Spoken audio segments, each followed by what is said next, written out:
Hope everyone had a good lunch break. If you'll indulge us for a minute, Vice Chair Proctor had asked to be recognized for a short statement based on the section that we just discussed. Vice Chair Proctor. Thank you, Mr. Chairman. Commissioners, I was moved moments ago, and the county administrator shared with us sort of a historic recap. And among the artifacts and mementos that we keep in our offices, I couldn't remember, but Rachel found it for me. But what I have here is our first little check that we received for $300,000 to get us on the journey, a little higher, to get us on the journey of where we are at the 72 million mark.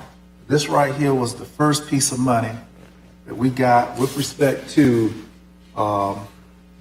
Wakulla Springs,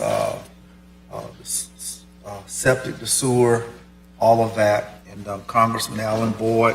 This was January 16, 2001. So that's how steadfast the effort has been toward that, and that's why the level of emotion captured over that kind of time. I would want to share that. Thank you, Mr. Chair. Thank you, Vice Chair Proctor. Thank you, staff. And congratulations. Mr. County Administrator. Thank you, Mr. Chairman. Commissioners, we'll start right back in where we left off.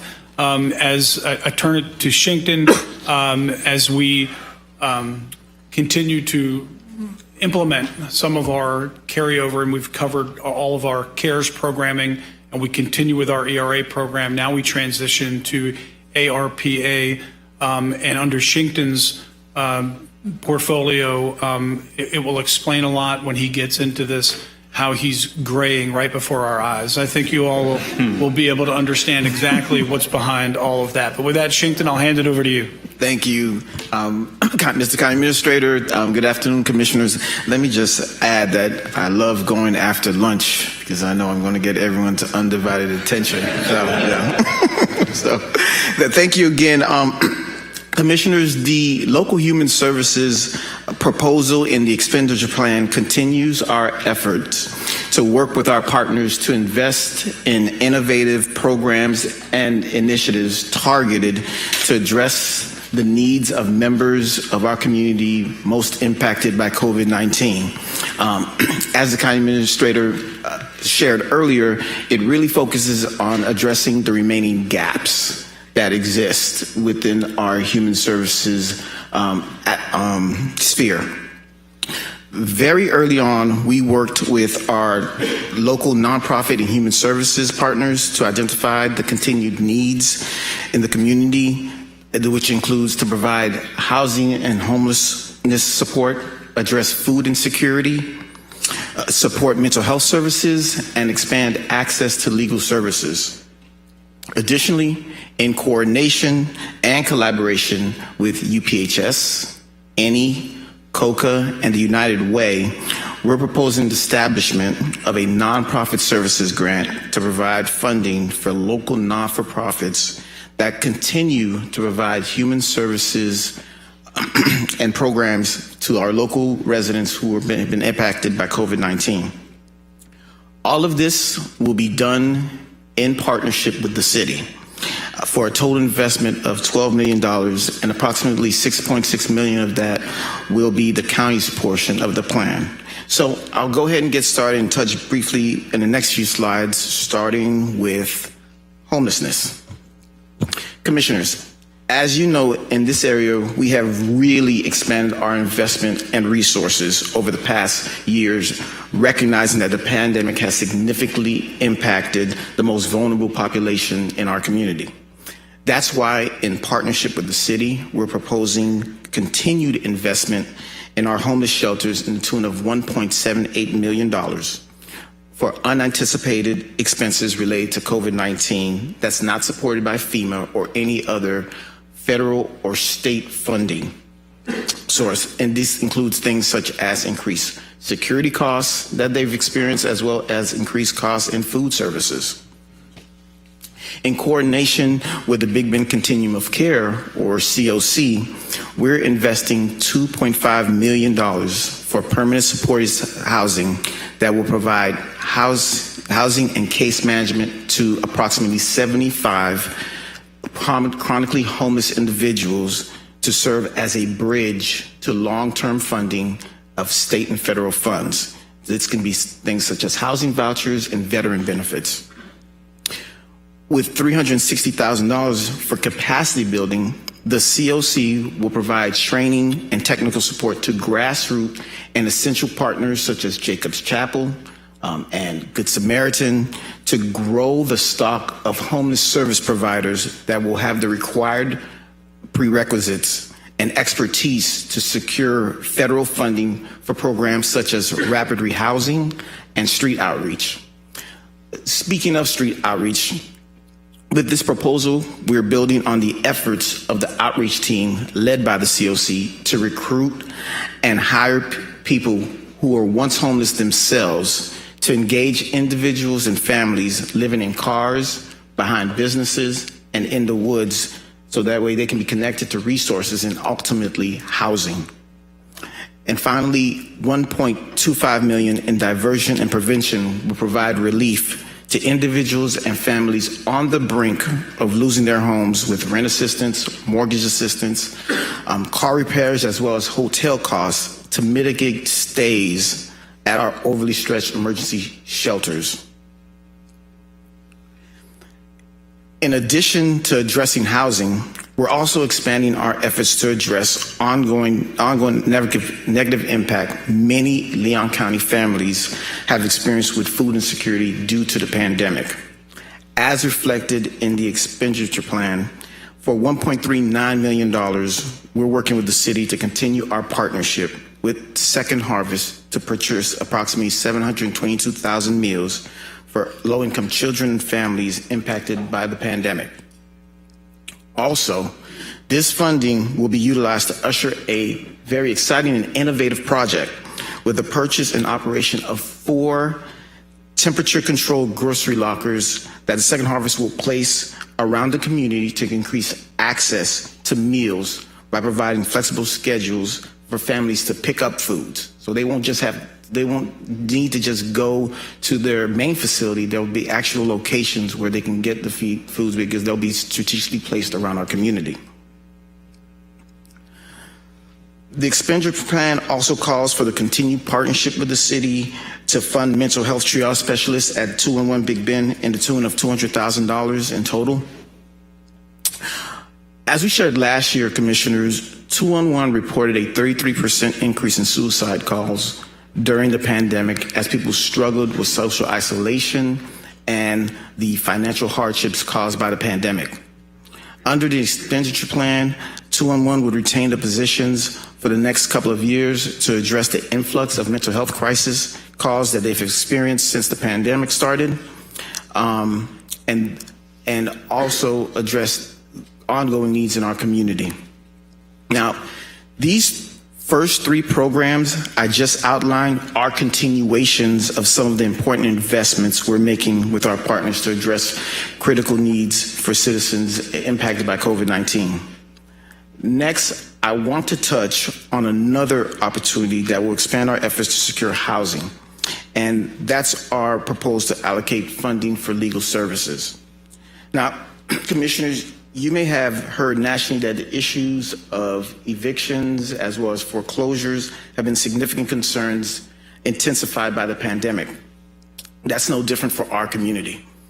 Legal Services of North Florida has seen a 186% increase in landlord-tenant eviction cases. Stephanie Johnson, who's in the audience today, shared with me during the lunch break, they actually addressed 9 just yesterday alone.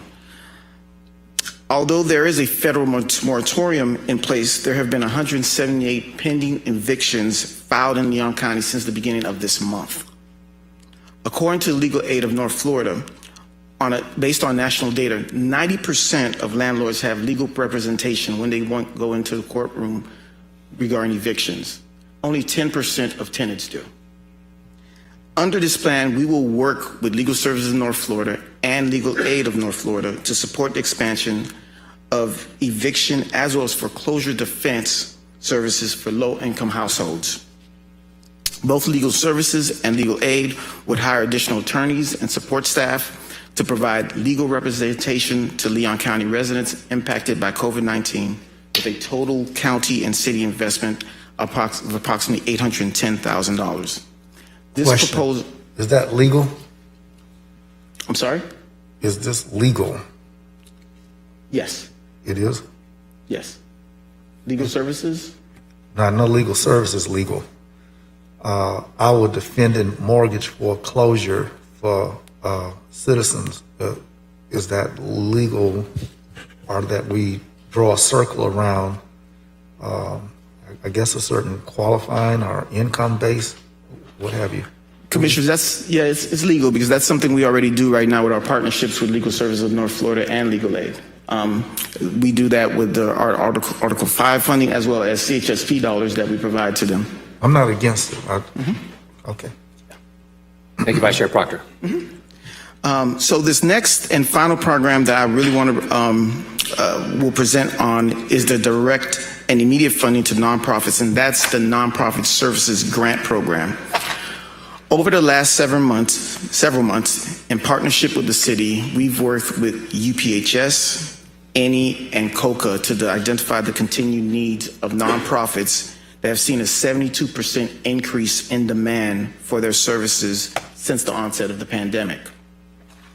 As recommended by 3 organizations, the Nonprofit Services Grant will provide up to $20,000 in one-time and immediate assistance to support local nonprofit agencies that are providing or will provide human services programming to Leon County residents impacted by the pandemic. That's like things like after school and summer enrichment programs, computer technology needs, as well as crisis management.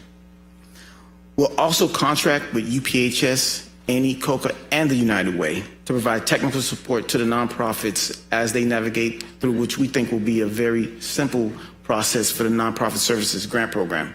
But the most exciting part of our contract with them will be the fact that they will also be assisting our nonprofits with securing additional dollars. As you see in the ARPA item, Commissioners, there's several different programs at the federal level. There's even more coming down through the state level. And what this provides an opportunity in working with them is to provide them to assist these agencies, many of them small, and also securing state and federal funding, as well as private funding through private foundations through our contract work with them. In total, this proposal will be $3.3 million with the city to provide the grants to the local nonprofits and to contract with our 4 partners. And with that, I will hand it off to Wanda. I have a question, Mr. Chairman, on that category. I do have other people in the speakers queue. Why don't we do this? I'm assuming that the speakers in the queue, including you, Vice Chair Proctor, would like to speak about this section. Is that correct? Correct. Okay. Let me go ahead and recognize Commissioner Jackson, then Welch, and then Vice Chair Proctor.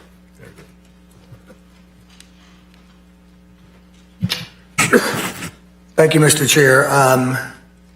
I'm extremely excited about the use of funds for the homeless population, particularly I had a discussion recently with folks out off of Mahan Drive regarding another homeless situation they were dealing with.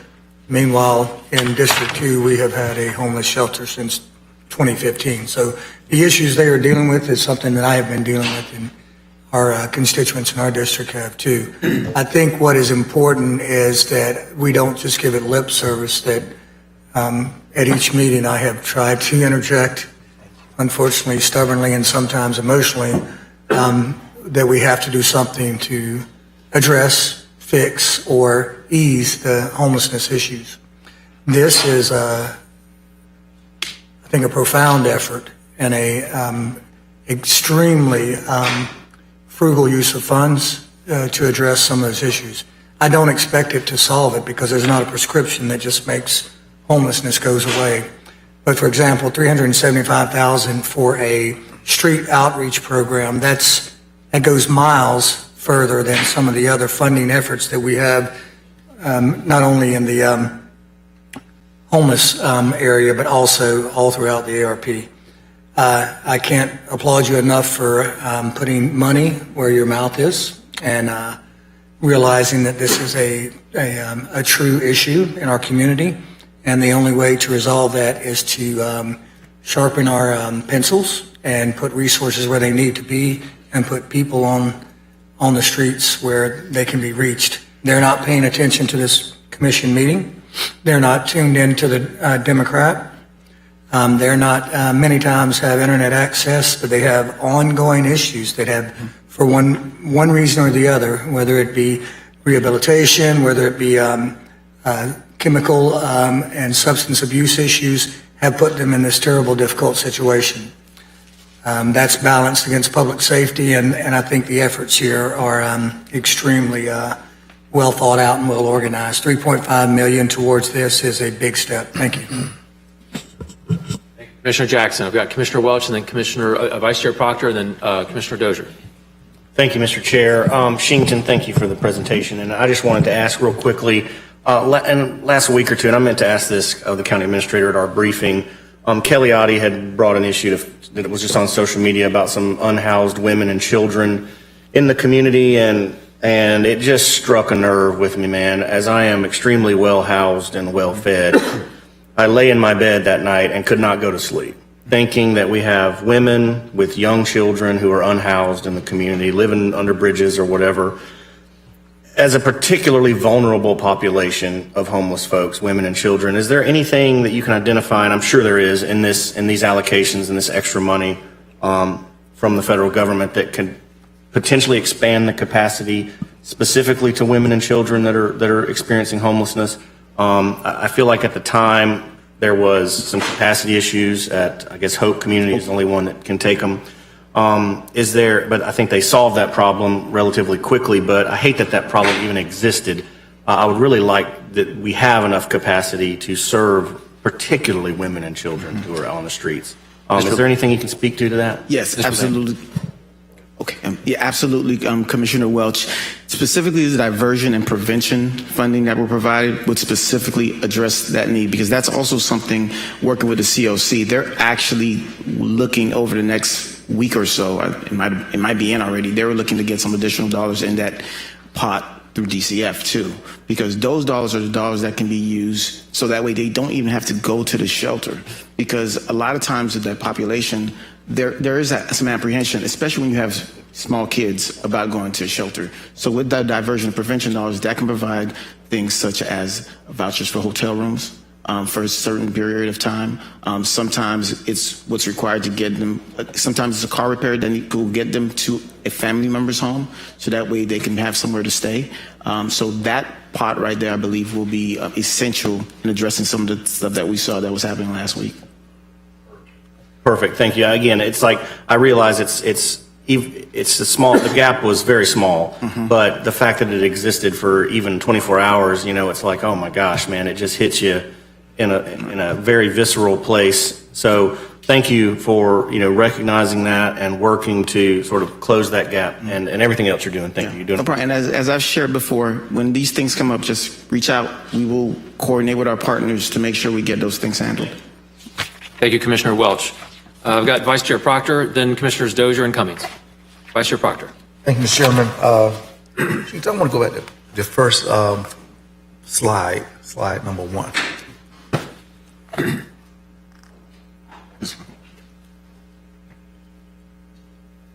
Yeah. Under the permanent supportive housing, 2.5 million, I did the numbers, and I'm not saying my telephone works right, but that for only 75 people, we would be doing something like $33,000. I mean, is that really an accurate number? Or are we looking for a bigger target? And I saw if we did about 250 people, we would be reaching a $10,000. What's the goal that we would give people actually $33,000? I mean, I need to understand why we're going to spend the biggest chunk of money on only 75 people. Well, a large part of that is also case management, which is critical for this population. When we talk about the chronically homeless, we're talking about folks who have been homeless for more than a year. And clearly, there's serious, like it says, health conditions there. Substance abuse is typically an issue. And so the big cost is not the cost for the rent or the utilities, is that supportive nature, that need, because in that population, what you have is an individual that if we can provide that bridge, and they may be more likely to be eligible to receive funding at also the federal and state level, but when you provide that that bridge and that support, they can actually make it to that next level, so that way they can secure federal, state funding that will be long term, as far as like housing vouchers. So some of the money have gone directly as checks to individuals who receive. But you're saying that this piece of money is going to be backed up with counselors and Absolutely. Blah. Okay. I couldn't make it out from that brief footnote. Sometimes when you're giving people in need money, you feed a person for a day to give them a fish, and we're not really teaching people how to fish with this money. We're feeding them for a day. But a $33,000 investment on 75 people is worthy of our tracking and keeping some close notes on. But this kind of money per individual, for my vote of support of it, which I will, but understanding the nature of how you're trying to lift people out of quicksand of life. I get that. Thank you so much I was troubled. I thought it was a typo. Secondly, commissioners, I wanted to say that I think that in the allocation for mental health, our portion, Shinkton, is $110,000, and I think the city is going to make up. They're going to do about $90,000 for a total allocation of $200,000. Relative to the need, and I'm glad Ms. Blackburn is still with us. Our health department director is still with us. But relative to the need that we have identified again and again in the area of mental health, I sincerely believe that in terms of our allocation, it's the smallest and the most inconsistent in terms of the quantity to the depth and the dimension of the problem. And I'm wondering if between now and our next meeting, when we come back, if staff would please take a look and see if we can punch those numbers up a little better in mental health category. I'm not asking us to squeeze it here, but sometimes it's just the angle on the toothpaste tube that you can get a little bit more out. And I know y'all don't get that low in the toothpaste, but we can squeeze a little bit more for mental health. I have been paying attention to the dimension of need there. And I just think that with this kind of money on the table, we can break them off a little stronger. And I'm asking if you would please consider that and bring it back. And then finally, Mr. Chairman, in this category of while we're dealing with the human services area, I've shared a memo which I received on last Thursday, a request for the Project Bridge, which is a 5-day-a-week program to help students from 8 a.m. to 1 p.m. And it will include a meal. And the request that I've shared with you all is $15,620. This program ask was not on the front end of what you're doing, but because we're dealing with human services right now, I wanted to take a look and ask the commissioners' consideration for supporting the program. I know it's worked before, but this is a late submission. And Vince, maybe you can direct me for what to do. Sure. Please. Mr. County Administrator. Mr. Chairman, I think at first blush, I mean, this seems to, as a nonprofit, given what they're doing assuming that there's a nexus, and I assume that there is, to COVID and recovery in their service delivery. This is exactly the type of program that we established the nonprofit grant program for, and especially when you consider the amount of funding at 15 plus under that $20,000. Again, this and other programs like it are exactly the reason why we've got the nonprofit grant program in place, and it looks to me like there would be an eligible applicant under that program. Okay, I like to submit it if it's eligible, and y'all can reach out to the requester. I know that this is a pastor of one of our little churches in Southside, and I know the effectiveness and the reach of the ilk of citizenry that they will reach, and I would like that consideration.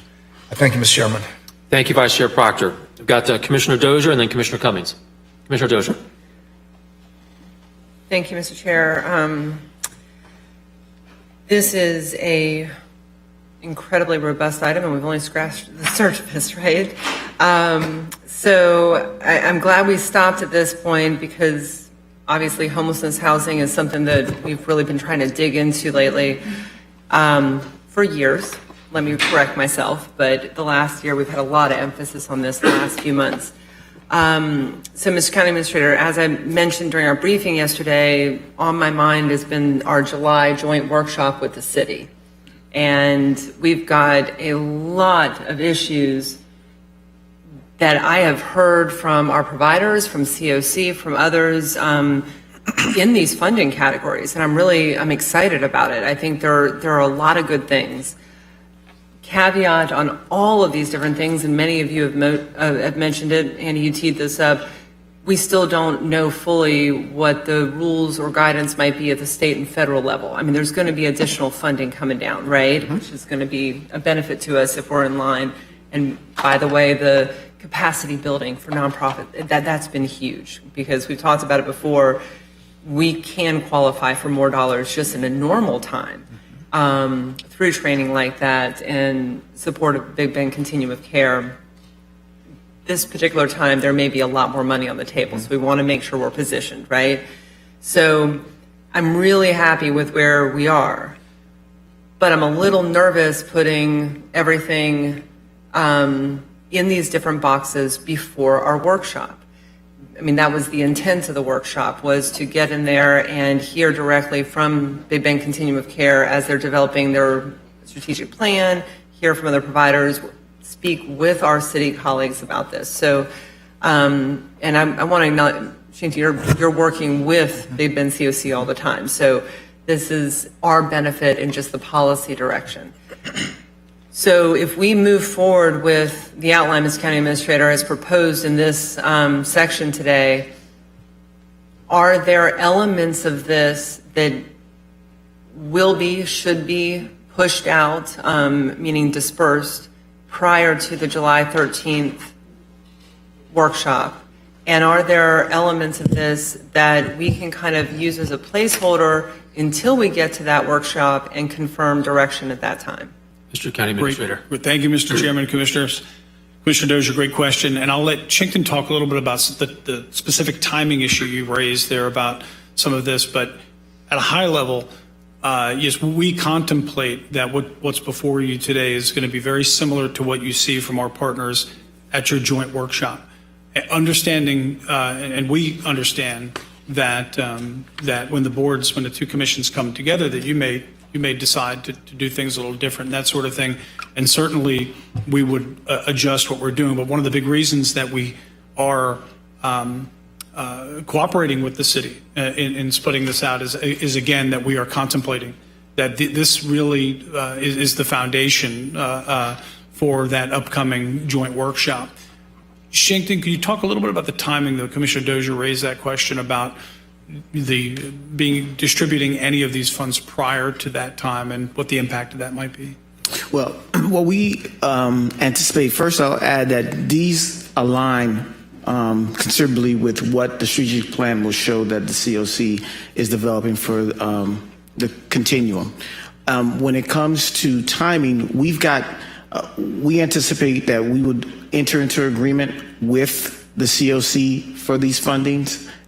They would also, before allocating or distributing any dollars, take the opportunity to determine what funds that they're going to receive from at the state level. Those are also going to be coming down, and so those will impact exactly our timelines of when the funds would be distributed and how will they be allocated, because these would be done working with the homeless service providers.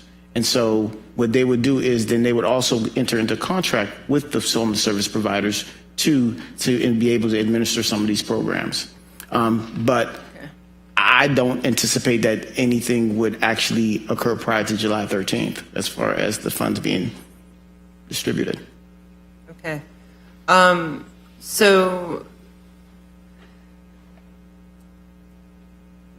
that, what you're describing from a Big Bend Continuum of Care perspective, I mean, they have to get the program information from an individual provider, vet that, and then they can distribute the funds. I mean, that's just in a normal year. So it would be a similar process to that for, I'd say, outreach, shelters, just kind of those Absolutely. typical things, right? Yeah. Not typical, but permanent supportive housing, things that might have a little more lead time. So emergency shelters, diversion, I mean, there are some things in here that are probably necessary right now. Right. The Carney Center, I mean, we held over funding appropriately slow for the vaccine. Sorry, Commissioner Cummings, I was looking to you because I remember that meeting a few months ago. Appropriately so, that really helped on the vaccine awareness and hesitancy campaign. But that money is brought back into this, and I assume that they could use some of that funding now, right? So you're kind of separating, that's my question. You're separating that piece from Absolutely. permanent supportive and other things that might take a little more time. Yeah, we would contract directly with Carney, Hope, and those guys for the homeless shelter providers funding. Okay. Directly with them, and then once this item was ratified by the board, once the ratification item came on June 8th, then we would begin the process of the contracts. Okay. Thank you for that. And Mr. Chair, I guess in the options here, I don't know if we want to move forward with any particular options individually or take these as a whole, but I'm just going to put this out there right now. When we come back to the ratification on June 8th, I would really love to see a little more analysis about what you anticipate being dispersed immediately and what could be folded into the discussion on July 13th, because even contracting with Big Bend's Continuum of Care, if all of you are on the same page, that's great, but I don't want to get into that workshop and be, you all receive policy directions from city and county and we're already committing all our dollars in one area, I think the timing there is only a month away, so between June 8th and July 13th that we could wait. Are we on the same page? Mr. Chairman, Commissioner, with the joint workshop, we anticipate only the smoothest things could probably possibly come out in terms of policy direction. No, again, I had to. No, we will. I think what you've given us is really good direction in terms of the ratification to come back and provide that timing. Again, I'm glad you pointed out the homelessness shelter providers, because that is something that would happen right away. The rest of it, as Shinkton said, we don't anticipate expending until then, and we recognize that we might want to pump the brakes on that a little bit, at least until we have that important policy discussion with the Joint Commissions. Thank you. My apologies to the Vice Chair. I think the County Administrator just has the best line of the day. Okay, mark that down. All right, so could we just get a little articulation of how you're going to separate that in the June 8th ratification to make sure we're all on the same page going forward with what will be in the workshop and other? And we can put that as part of the motion, Mr. Chair, once we get to that point if needed. I don't even think You it's don't even needed. need it. We'll Okay. make sure we include it. Fantastic. All right. Thank you. More to come, I know. This was a big one. I appreciate it. Thank you, Commissioner Dozier. I've got Commissioner Cummings, and then I'll wrap it up. Commissioner Cummings. Thank you, Mr. Chairman. I just want to thank you all for your presentations so far, County Administrator. But in looking overall at the Human Services proposal, I can't help but think that perhaps you all were looking at it at the entire provisions that you set forth from a holistic standpoint. For example, there has been concern in the community about additional services, maybe the lack thereof, or some concentration by the Sheriff's Department, perhaps, devoted to some dedicated officers dealing with mental health individuals, individuals that might be victimized or victims themselves or defendants themselves that have mental issues. And so in looking at the budget and your proposed increases in the 211 mental health area, my question is, was that a sort of a foresight, county administrator, or part of the sheriff's budget to direct more attention and more focus in that area? Yes, Mr. Chairman, Commissioner Cummings. Yes, we have some overlap, but essentially for example, on that particular program that you raised, we've got that reflected in the sheriff's budget, as well as there's an important legislative appropriation for that program as well. In some of these, again, there is some overlap, but for that one in particular, that's mostly reflected in the sheriff's budget, in the proposed budget, which is funded, that we have recommended for you. Thank you for that. And let me ask this as well, in looking at the increase for legal services of North Florida, because there has been, during COVID, an increase in the request for services, and particularly in the areas of mortgage foreclosures, as well as landlord-tenant situations. And we all know the devastation COVID had on the population, unemployed individuals, even though there was a moratorium in place at one time. But once it's lifted, and having been on Legal Services Board, I know the amount of calls that were received and how the services, requests for services were increased enormously. But in addressing that issue and requesting increased funding for legal services of North Florida, I just want to commend you guys, because what you're doing, if we approve this, what you're also doing is addressing a situation that has the potential of becoming even worse, and that's the homeless population. Individuals who are facing mortgage foreclosures and removal from their apartments in landlord-tenant situations, the majority of those individuals are not represented. Legal Services fills that gap. And so that particular budgetary item, it's projected for the future, but there are statistics to support that actual need. And in addressing that need, we would also help reduce the homeless potential individuals from becoming part of that homeless population. So your approach is twofold. And so I commend you for that, because you got that foresight there. While we are trying to attack and reduce our homeless population, on one hand, we are also trying to reduce it on the other hand and not allow those individuals to fall into that category. So thank you guys for addressing that from that particular standpoint, because you could have looked at it some other way. But I do know that it's certainly a need, absolutely. Oh, and thank you, Mr. Chairman. Thank you, Commissioner Cummings. I'll go ahead and I'll wrap it up before we move on to the next section.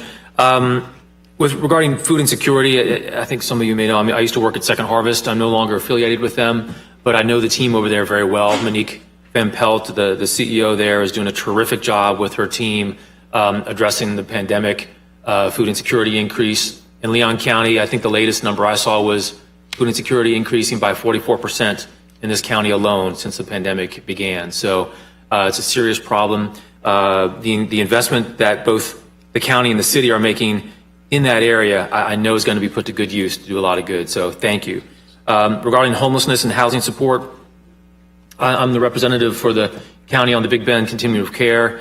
During our briefing, Mr. County Administrator, you and I discussed the fact that Amanda Wander and her team have been working very closely with Shington and the county here to address Commissioner Dozier's point. From what we were discussing, very much in lockstep with this agenda item, as well as the upcoming strategic plan that the Big Bend Continuum of Care is going to be releasing in early July, which will be used for our joint workshop. So I'm confident that the work has been done so that when we do have that workshop, when we do see the strategic plan from the COC, we see a lot of congruence. There's not a lot of rough edges that overlap that we didn't count on. So I'm really, of all the things we're discussing today, this category is among the most important because of the work that needs to be done, the performance that Shington and his team have done over the last year. There are still a lot of areas, a tremendous amount of suffering that's taking place in this county. This category is going to do a lot of good to help these people get on their feet. The street outreach is huge. While the number of homeless maybe not have increased in this county over the last year, counterintuitively, we see a lot more people on the streets. At least that's what I hear from people that reach out to me. That's what I see when I drive around town. This street outreach component here is going to do a world of good, I believe. The diversion prevention. If you can get a family to stay in their home instead of being evicted and then have to find a new home, that is a tremendous help on that family. To be evicted is a permanent stain on that family's financial viability. And so that's just another terrific effort that we're going to be helping to keep people in homes. So of all the things we're talking about today, this category I think is among the very most important and the thing that I'm most excited about, because we're going to be preventing people from continuing their suffering and doing some real good to help these folks. So thank you very much, Shington. Thank you very much to everyone at the county for working so hard on this. Okay, any other last minute comments on this section before we move on to the next one? Okay, Mr. County Administrator. Just on this last section, I want to thank Shington. I was a little boy and my uncle let me come feed the pigs, and I didn't know how the pigs was, I didn't know they were going to bum rush the fence, you know. He was standing up there helping me hold a big old bucket, and man, they just came charging, and it just, you know, just all down over the head, food. And when you're handling money and just say, y'all come, everybody don't come with good manners, perfect dignity. And the way Shington has handled and represented the name of Leon County in the response by the public bum rushing the fence has been extraordinary. And I want to thank you, Shington, for the tender, continuing kind and soft way you've allowed the public to feel access to this feeding, a special communicative gift. And I think that in the area of what Christina has done as well, when you pull up that bucket, they just come running. And you all have, we've not had blowback, because if it had been some mess down there, we'd have heard about it. But you all are doing a tremendous job, and in particular in the trenches, and I respect that, and thank you so much for that. I'll second that, Vice Chair Proctor. Thank you very much. The DEMP house came online last week. I wanted to mention in terms of mental health, and I would like for you to please reach out to DJ Demp.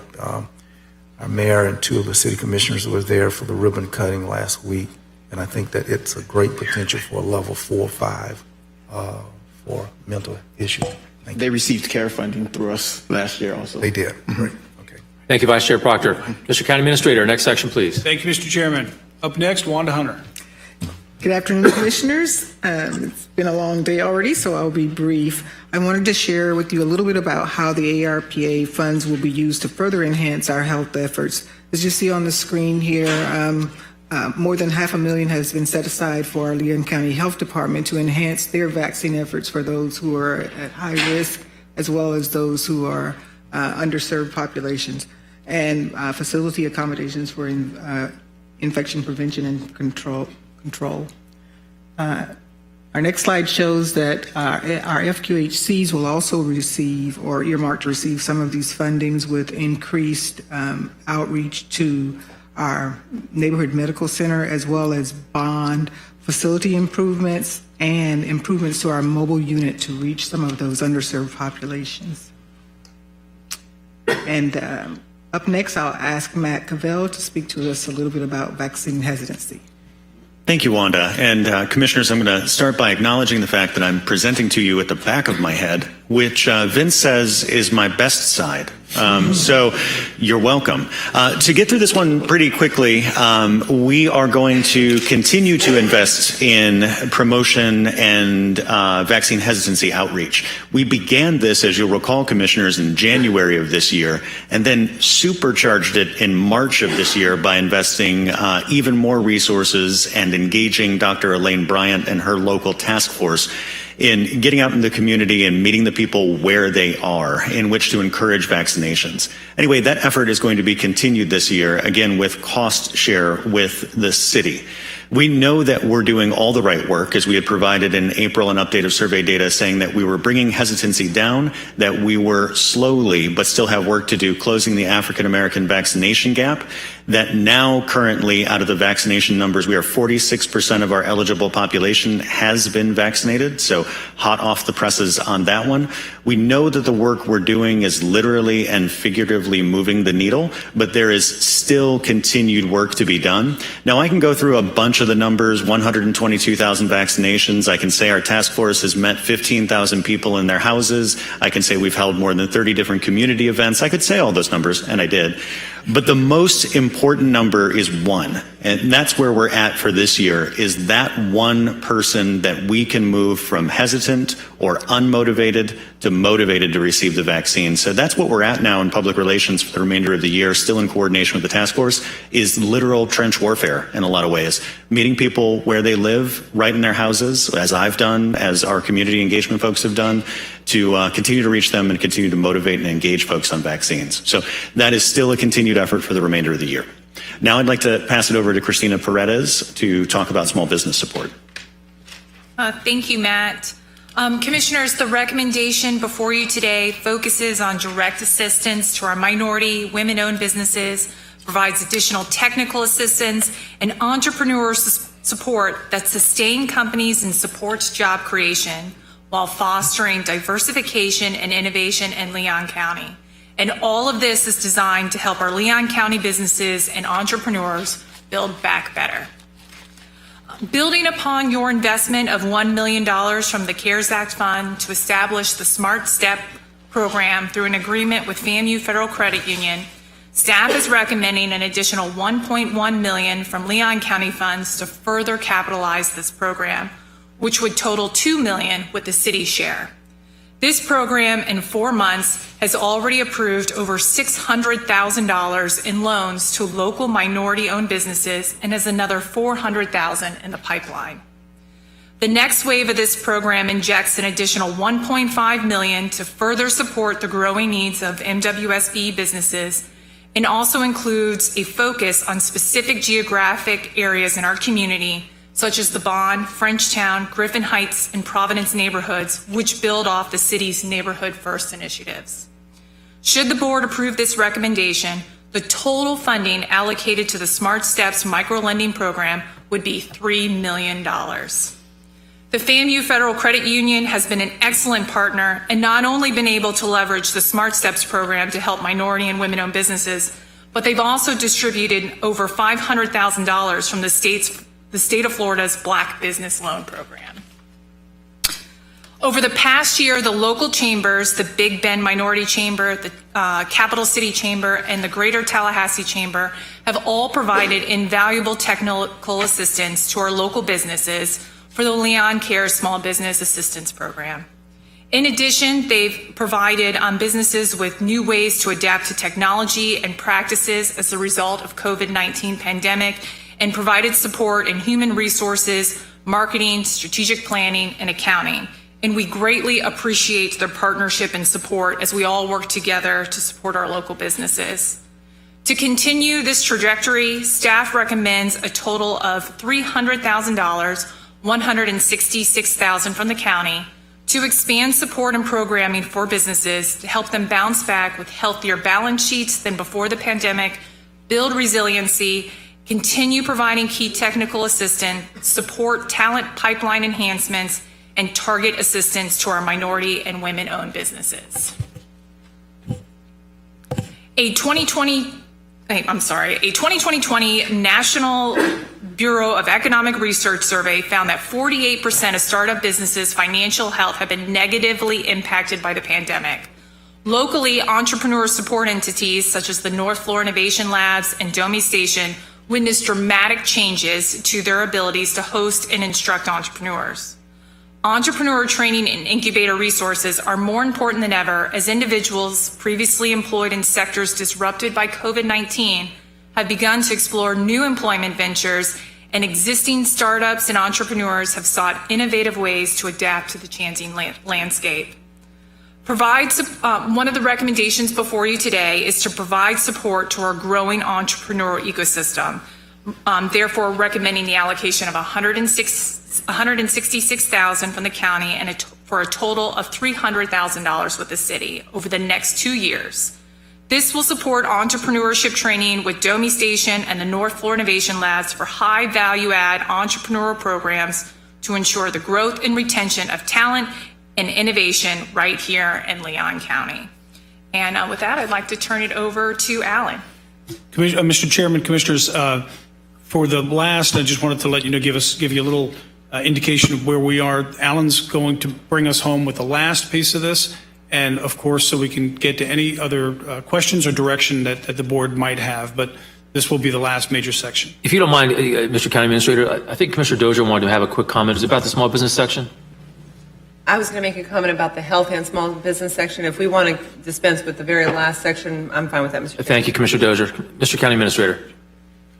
So, Commissioners, as the Administrator said, I'm going to bring it in for a landing on the last two sections. First, I want to talk about our continuity of operations and ERA support. The continuity of operations will basically purchase and complete out our laptop inventory for the county as well as our constitutional officers. We did a little of this under CARES, but to ensure we have a properly secured network and that people can work from home if we have to have a stay-at-home or a work order that says we have to stay at home or something else happens during the pandemic, this will complete that operation and buy the needed resources.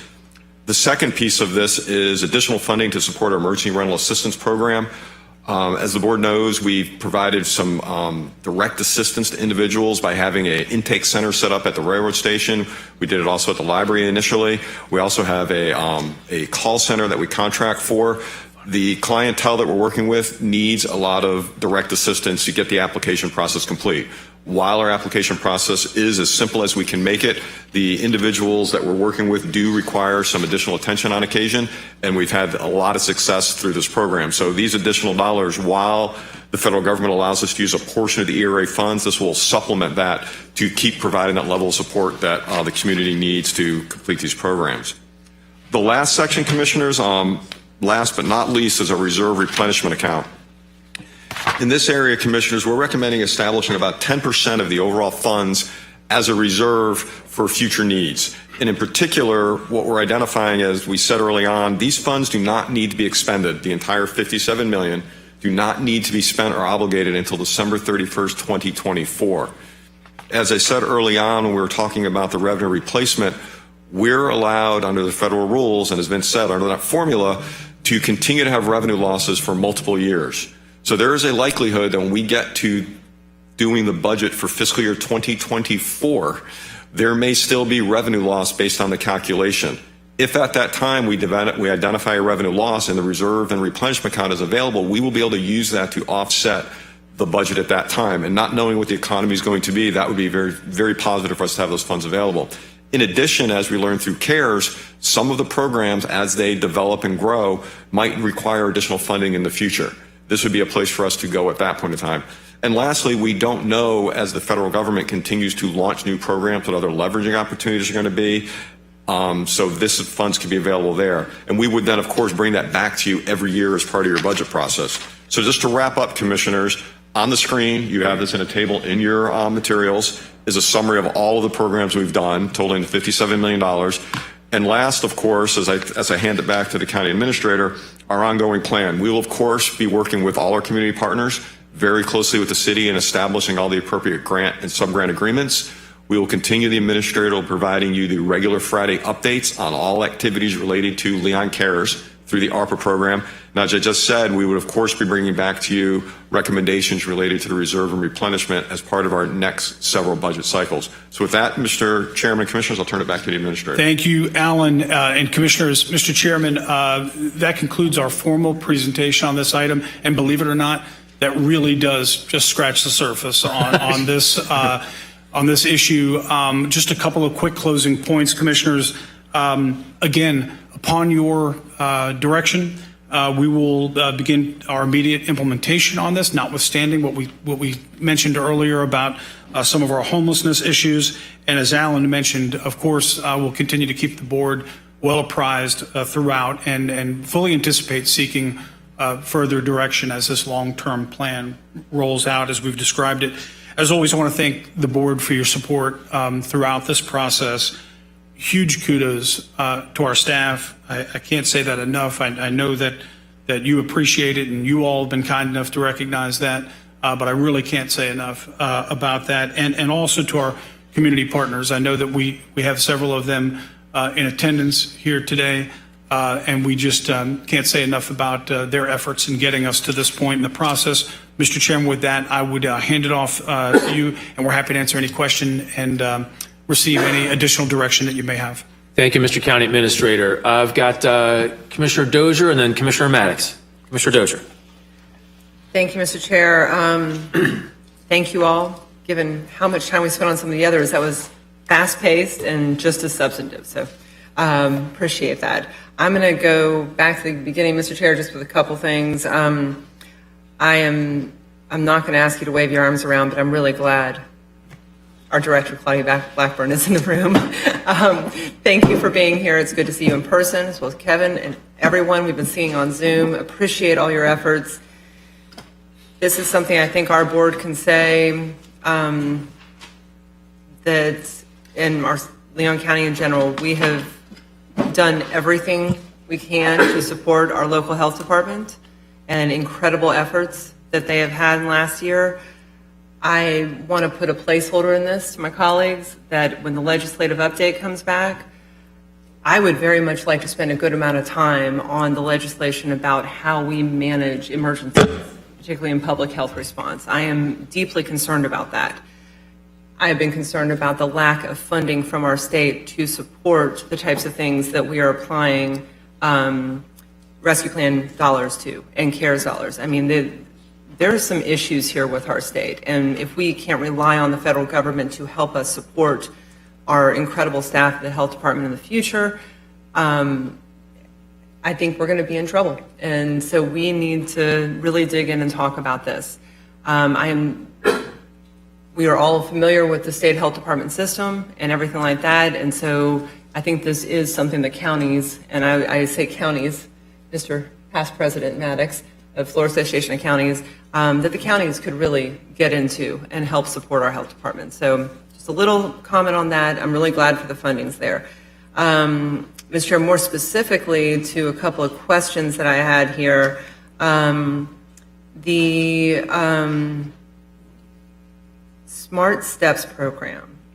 Christina, I've got a question about this. So it is to be noted that almost all of the first installment of funds have already been dispersed to minority and women businesses through FAMU Credit Union. And I want to compliment the partnership and the efforts there. Parallel to this, we've got OEV's partnership with the Planning Council, $1 million for minority and women businesses, and another revolving loan or microloan program. They are actively loaning these dollars out, and I'm just really excited to have a report. I hope we'll have it at OEV at some point to show all the businesses that we have been able to support in the last few months and where we go from here. So I fully support additional investment in the FAMU Credit Union microloan program. I'm not sure how the geographic distribution works. And did I read correctly that, let me just ask the question. The first time I read it through, I thought we're capitalizing this at another 1.5 million with the 500,000 for admin, and I saw that that goes into the neighborhood support and neighborhood first initiative of the city. But I still thought that $1 million was just for the program as it exists. But it looks like it will be restricted to businesses that are locating within those areas. Is that right? A portion of those dollars will be specifically targeted to the businesses within the city's neighborhood first initiatives. We hear throughout each one of those neighborhood meetings that a key part of neighborhood revitalization is economic support and utilizing those funds to help support those businesses specifically in those areas. I have heard the same thing, and I think the economic support is vital. I've also heard that the microloan programs, as they are administered through Revive, the Planning Council, and Smart Steps, the requirements of those programs to bring capital or collateral to the table may not work for everyone. So some people are talking about economic support for businesses that look different than what these two programs. Is that what you're hearing as well? When I talked to Sheila Montgomery, the FAMU Federal Credit Union Director, we talked specifically about this, and she believed that there was support out there for those businesses to be able to utilize those funds and meet those needs and make those outreach happen. There is absolutely support, but they're also, they're also asking for different types of funding. This concerns me not because the need isn't there and the desire, but because if we hit a ceiling with funding businesses within this limited geographic region, we may hit the end of this program without dispersing all the funds. And there's an obvious need for women and minority businesses in general. So I'm wondering, when is that check-in date? When do we start the program and start working with Neighborhood First and really making sure that we're doing this outreach?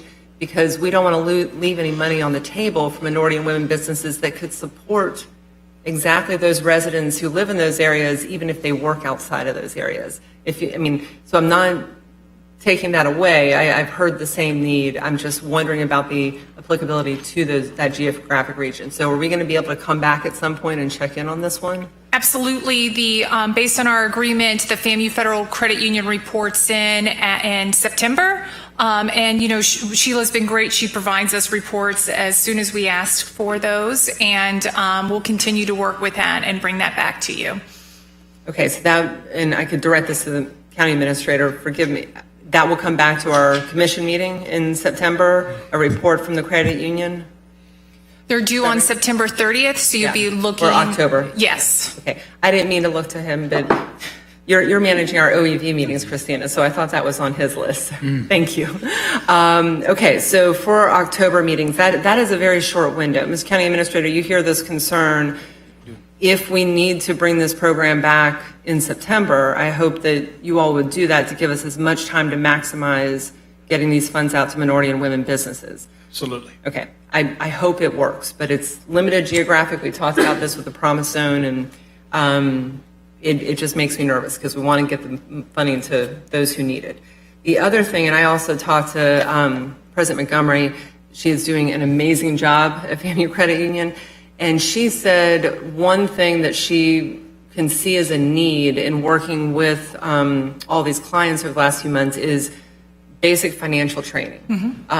You've got it's a line under the chambers, who have been incredible partners in the last year, to focus on additional training for minority and women businesses. In looking at that description, I wasn't sure I saw the specific financial training that President Montgomery was talking about.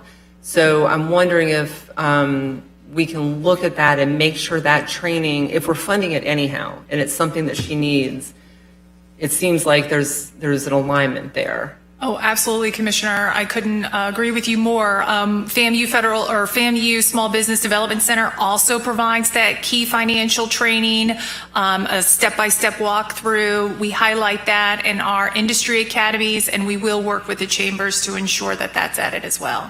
SBDC provides a great training program.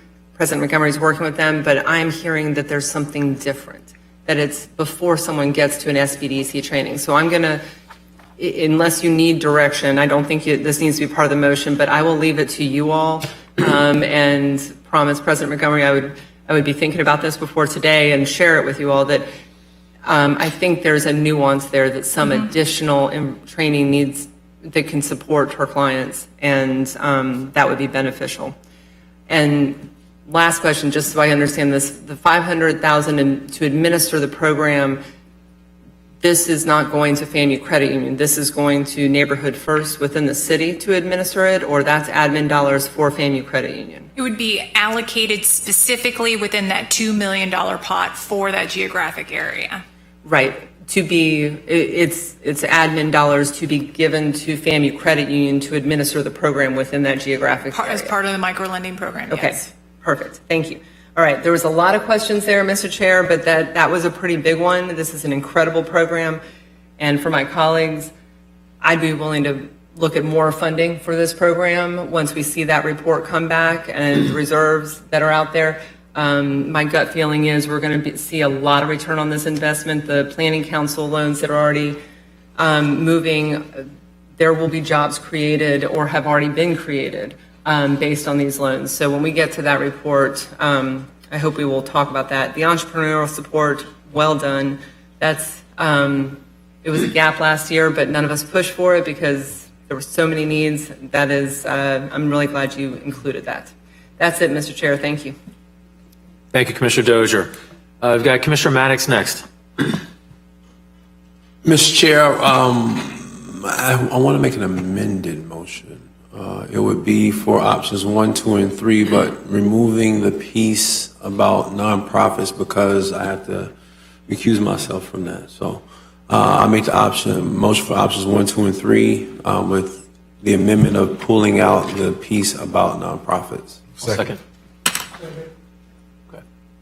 Thank you, Commissioner Maddox. Any other comments on that, sir? No, sir. All right. Let me jump in here real quick.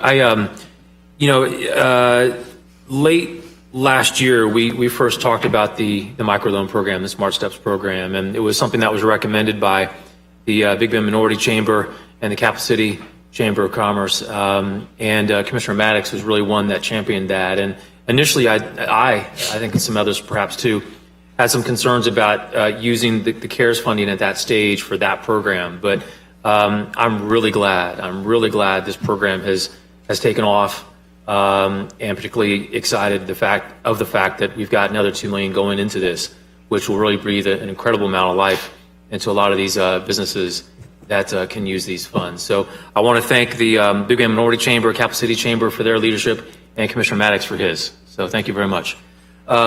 Next, we've got Vice Chair Proctor and Commissioner Cummings. Thank you, Chairman. I want to thank Commissioner Dozier and the Chairman for his comments of support for this new program, and to hear Commissioner Dozier indicate and suggest that based upon the September report, are open and willingness to add additional dollars to this pool. That's excellent. Might I also thank Commissioner Maddox for his directing and pushing us in this direction. I think that we all are together in noting our comfort levels. Ms. Montgomery, I don't want to talk pass the username and not offer condolences to the passing of her mother and the funeralizing of her mother last week. And Sheila, we love you. Thank you for what you're doing. Totally unexpected. But I wanted to ask, central to what Alan said, under the piece that Alan spoke to, and that was the continuing need for people standing in the gap. And I want to use the word technical assistance to walk the population of citizenry who may or may not know how to fill out an application, what documents to bring, what's necessary. And when I looked at the monies, can y'all go to the previous item, please? About the business outreach, talent pipeline, and the targeted assistance.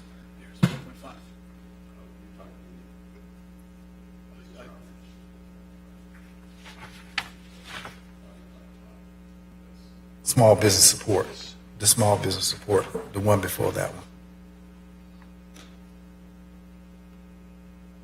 one. Okay, well, we try to get right to. We've talked about the job component that is mentioned here, but we did not speak to technical support. And I'm wondering that out of the $500,000 that's been labeled administrative, Christina, whether or not is that $500,000 for administrative synonymous to technical support as well, or is it a different meaning and internal to the credit union itself? Commissioner, based on our agreement with the FAMU Federal Credit Union, they provide technical assistance. They refer businesses to the FAMU Small Business Development Center. We have opened a computer in our office to assist folks with businesses that come forward with applications, whether that's for the Restaurant Revitalization Fund or anything along those lines as well. And the chambers as well have provided key technical assistance.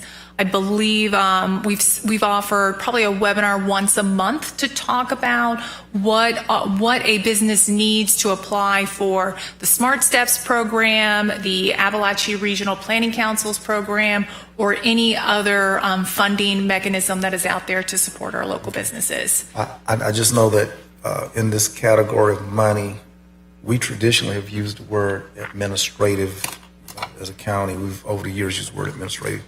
But in terms of the grant money, there is new nomenclature that speaks to technical support. It's sort of a new nuance, if you will. And I wanted to make sure that it was understood and built into. Absolutely. You know, that key technical assistance is so important for so many of our businesses. We learned that even just overcoming the fear of applying was a big step. So by constantly having this as a topic of a conversation, you'll see on Thursday, one of our recommendations from OEV is to provide that minority and women marketing piece where we talk about how businesses have been built, what resources are available, and really promote our partners in that key technical assistance that's out there. Is there an expectation that if DOMI is charging now for their services a fee, does this money relieve the need for there being a fee to the public? Through this money, we hope that they can create programs that are going to make stronger businesses through resources that would be available to the businesses along those lines, yes. And that's for free 99? Would that be free 99 in cost? Christina, let me help on that one too. I'll remind you, Commissioners, going back to our agreement with DOMI Station, as Christina knows, we actually require them to do a certain number of trainings free to the public each year under our terms and conditions of our agreement with them. Absolutely, yes. Okay. Most of our money that we put out is usually going, it has no strings attached, and we're not giving organizations money, and they've just put it all up here, and then they went out and set a fee. And I want to make sure that we're not allowing any kind of carpetbagging to occur in that regard. Thank you, Ms. Sherman. Thank you, Vice Chair Proctor. I've got Commissioner Cummings. Thank you. Thank you, Mr. Chairman. County Administrator and all of you all, from what I can see, and I want to just say, I believe the microloan program has gotten off to a great start. I have been invited to several ribbon cuttings. I've attended several, I say it that way. And I've been invited to many others that I wasn't able to attend. And I understand that those new businesses have direct correlation with the new microlending program. So I just want to commend you for the success that we're experiencing so far. And I know there might be some tweaks or questions along the way, but undoubtedly, we have certainly helped individuals who aspire to be entrepreneurs.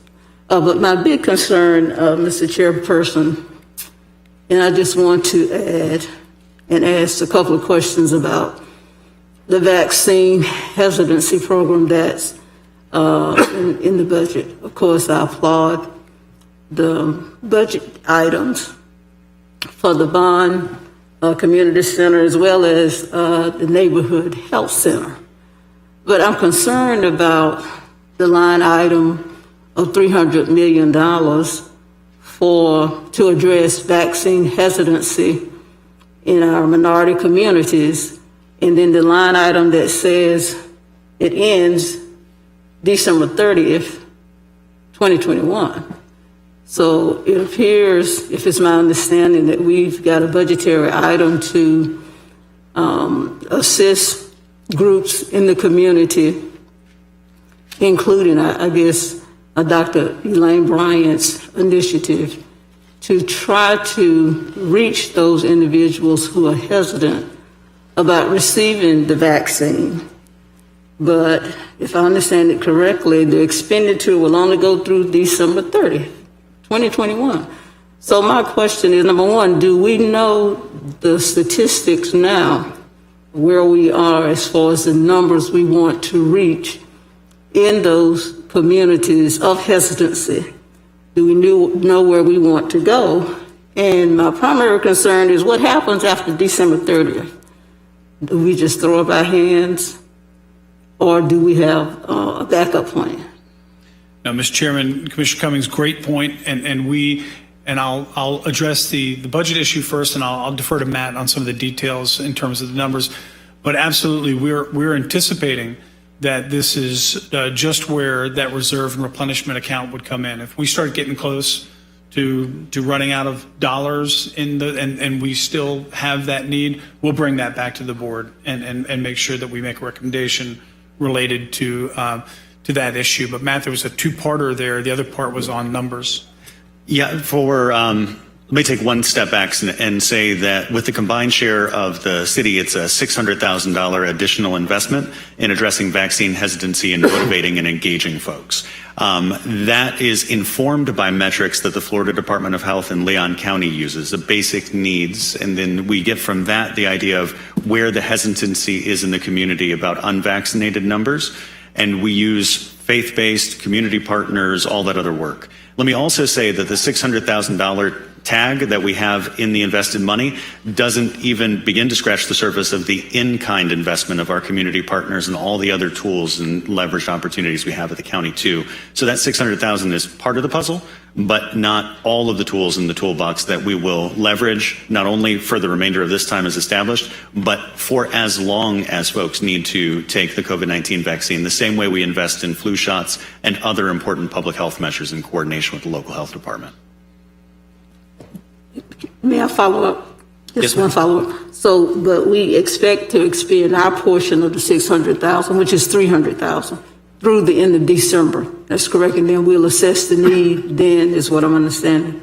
Yes, we will assess the need always, every day assessments. Yes. But that expenditure is expected to be done by December 30th. That is correct, as outlined in this item, yes. Okay. Thank you. Yes, Vice Chair Proctor. So, Commissioner Cummings, am I hearing that in addition to the $500,000 that the city is going to put $300,000 as I share added to the $500,000, so that'd be $800,000 in total? No, based on what I've seen the projection is 600,000, 300,000 from the city and 300,000 from the county, correct? That is correct, and that joins previous investments that the county led the way on for $175,000 in January, $500,000 in March, and now an additional $600,000 to bring us up for this year alone, up above $1 million to address vaccine hesitancy in communities. Okay, but as far as the budget for next year, we're looking at 300,000. 300,000 for the county share of a total combined effort of 600,000. 600,000. Yes, but 330 and some change. Alan knows for sure what that is, but 330-ish for us. Commissioner Cummings, does that conclude your comments? Well, yes, I was just responding to Commissioner Proctor. Okay, Yes, sir. okay. Thank you very much, Commissioner Cummings. I've got a couple of speakers in the queue. We're entering our second, sometimes third round of people to speak on this agenda item, so we'll continue, but please keep your I don't want to squelch any conversation, but please keep your comments as brief as possible, please. We got Commissioner Dozier and then Vice Chair Proctor. Thank you, Mr. Chair. I guess this is just procedural, but I realize that I probably misspoke earlier when we were discussing the homelessness issue and a few of these other things. Ms. County Administrator, I kept referring to a ratification item that comes back on June 8th, which is typical for our budget workshop. Right.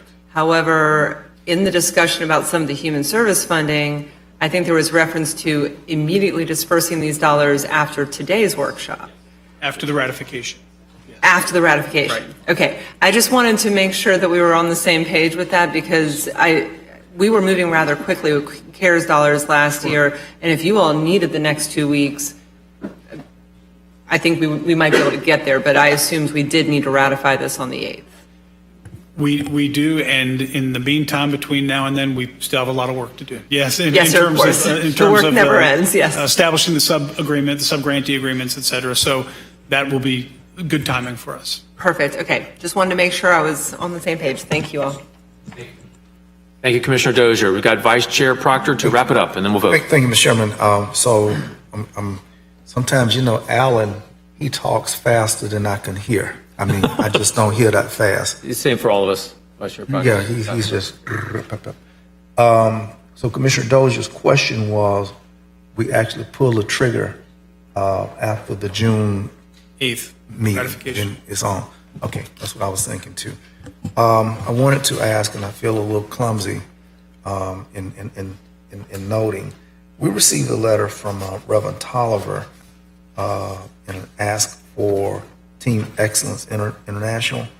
And I imagine it fits in the category of what we're dealing with now, in as much as it's for vaccinations for those who have not been. And this is a request for $5,000. I think everybody received it. And Matt, can I pass this over to Vince? I want to ask if some kind of way we can, how that can be reconciled. I hope it doesn't break the bank for $5,000 with the $600,000 that we have, and if we can incorporate. Absolutely. I just want to give a shout out to Matt. Another stellar performance of bringing community voices, be it radio, they're doing everything except, and I appreciate them not doing this.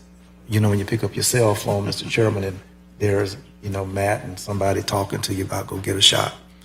And Matt has galvanized our community's voices, and they have talked to us compassionately about the shot. So Matt, I know you don't like compliments and whatnot, and I try to agree with your desire because you don't like them, and I don't give them often to you.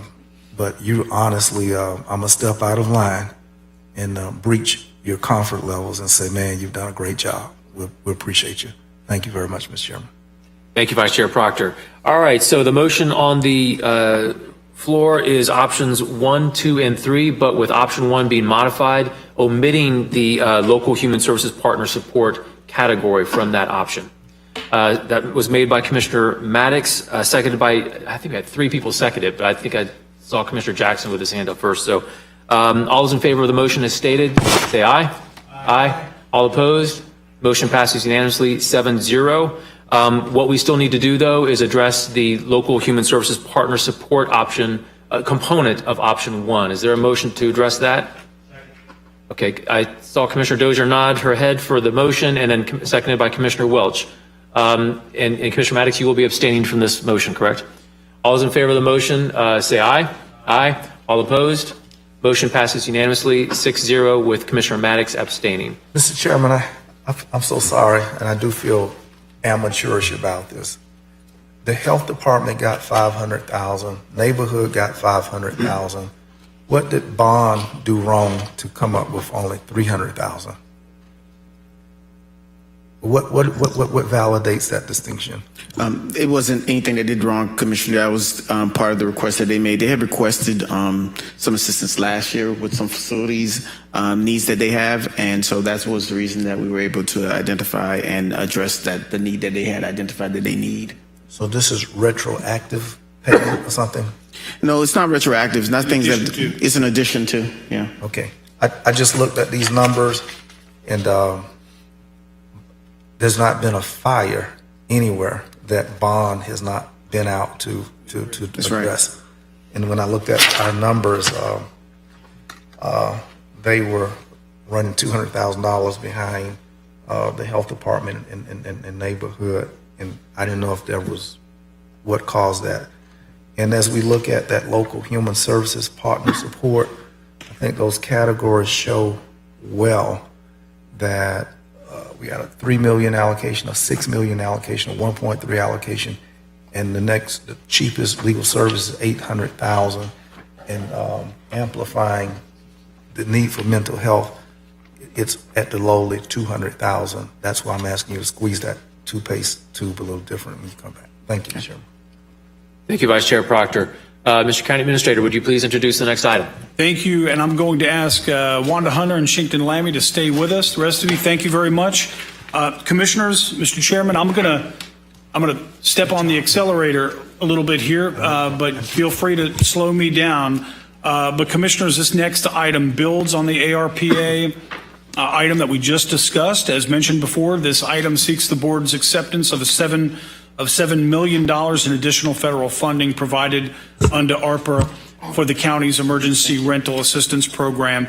Commissioners, these funds are supplemental to the $8.9 million accepted by the board back in January for the first round of ERA, which launched in March of this year. To date, the county has awarded over $4 million in rent utility assistance to more than 1,000 households in our community. This additional allocation will support the continuation of the county's existing program. The county will maintain the same program structure and eligibility requirements for the distribution of rent utility assistance, and now with ERA2, internet will be included. The county will continue our extensive outreach campaign in coordination with various partners. We'll also coordinate with the state's ERA program, again, an item that is a relatively new development. We're already coordinating at high level with staff at the state and here in Leon County. Finally, Commissioners, we will continue to provide the board with ongoing updates on the administration of the program, and we'll bring back any policy options for expanding any ERA program funding should any funds remain, given the flexibility of the funding criteria that we've laid out for you in the agenda item. So with that, Commissioner, that's a quick wrap up on that. But we welcome any questions or any additional direction that you might have. And of course, we kept Shinkton and Wanda here at the table in case you have any specific questions on the program. Thank you, Mr. County Administrator. Anyone wish to speak on this item? Mr. Chairman, I don't want to just keep talking. If you could explain on option 6, I think the county attorney, Department of Children and Families, and exactly why do we need them involved in this right here? Mr. County Administrator.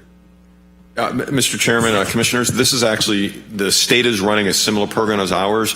This agreement will be basically to eliminate duplication of benefits because individuals in the county can apply to our program and the state program.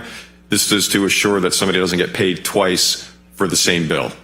So that's the only purpose of that statement, is for us to enter an agreement so we can do a data sharing exercise with them so that we'll know who they're paying and they'll know who we're paying, and that people don't unfortunately double dip the programs. So typically, we end up with a state unfunded mandate, and I suggest that we let the state run out of money first and direct people to the state so we won't have duplication. And when the state get tired, then we use our money. I mean, because we have a chance for people to go here or there, and usually the state sends us stuff that they ain't sent no money for. And we want to maximize all of it. And how can we maximize the fact that the state gonna put up a dollar for dollar for what we got? How do we maximize this moment? Yes, Mr. County Chairman, Administrator. and Commissioner Proctor, we don't disagree at all with your sentiment there. Issue that we have in terms of just programmatically on the ground, structurally, in the way that we've received these applications, we let those applications accumulate.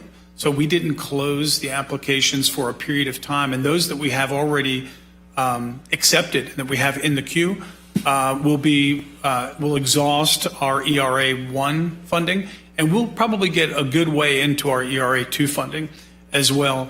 So we don't want to stop that process, but we hear you in terms of maximizing those dollars, and the contract that we just talked about with the state will go a long way toward doing that as well. This is a very interesting and dynamic moment. Thank you. Thank you, Vice Chair Proctor. Commissioner Dozier. Thank you, Mr. Chair. So I had a landlord email me several weeks ago. It's an email I have shared with County Administrator and Washington. I appreciate you. I believe you talked to the landlord, and so I know we've addressed this one issue, but the scenarios this gentleman offered were rather interesting to me. He had one tenant who was on unemployment. She was single and certainly faced hardships, and she qualified quickly. And I'm doing a rough sketch here, so as not to expose anything, so correct me if I get this wrong. The other two were not unemployed, still facing hardship, single women, I believe, with children. And they had not yet qualified for the program. So we talked through this, and what I see in the ERA 2 is something similar, where it's prioritizing those who have been receiving unemployment within the last 90 days. Is that, I read that correctly? I'm looking at both of you, yes. You don't have to be receiving unemployment. Yeah, you just have to be unemployed 90 days at a time or longer at a time of application. And that was just one of the criteria. The other one, of course, if you're 50% or below of area median income. Right. The question here is, with the state now deciding not to, I believe this decision has happened this week, not to draw down federal unemployment anymore, we may see a lot of folks no longer receiving unemployment, and yes, I hear you, within the last 90 days, or maybe they got a job within the last 90 days, but they still are behind on rent, utilities, and facing other hardships. So in some of the details here, it looked like there was some of the criteria that a woman with a couple of kids who had maintained her job, but maybe didn't work as much as she did pre-pandemic. She's not qualifying for unemployment, but she would be prioritized after someone, even with the 50%, who was receiving unemployment in the same status. Did I get that comparison correctly? Okay, go ahead. Yeah. One thing I want to discuss here briefly, Commissioner, because I see how you're reading and hearing it, and we've been working closely with our contractor and analyzing the rules. Mm-hmm. And our preliminary interpretation is that prioritization issue has already been resolved through ERA 1, and that we do not do that again with ERA 2, that we've satisfied the Treasury's requirement for ERA 1 because we have everybody in order in a queue based on when they submitted their applications. And we've been taking people off the stack, as we say in our language, and if they didn't meet that initial criteria, but they met the other criteria, we put them in a standby status. We'll start pulling off of that stack next, and then everybody else that's in the queue, based on the date they received, we're analyzing it. But our interpretation, our contract's interpretation of Treasury rules is that we don't redo that prioritization process again with the ERA 2. And so at this point, we literally, as the administrator said, we still have thousands of applications that were submitted in Area 1 without opening the portal at all to work our way through at this point. Okay. I'm not surprised you all have already worked through this, and Right. you gave me some information back the last time we emailed about this, but because we have not, as a board, been able to talk about this, and yes, I know that was the fastest presentation ever when we connected, skip a presentation, so you ran through this very quickly, but for my colleagues, that's why I wanted to draw this out, because I thought we had addressed this issue, and it really stood out to me, particularly with the changes in unemployment. The prioritization was just a challenge. And we're not, we're following the guidelines and everything else. You all did a fantastic job reaching out to as many as you could, but this just really has been on my mind, that the unemployment question changed the dynamics for different tenants in this one apartment complex. So I'm really glad that we have addressed the prioritization moving forward, and particularly, if we're still dispersing funds 90 days from now, the unemployment question is going to look really, really different now that the Fed, we're not receiving the federal dollars. So I'm glad, but if we move forward again, if we get through this number of applications and open it up again, we're going to be able to maintain that same structure, right?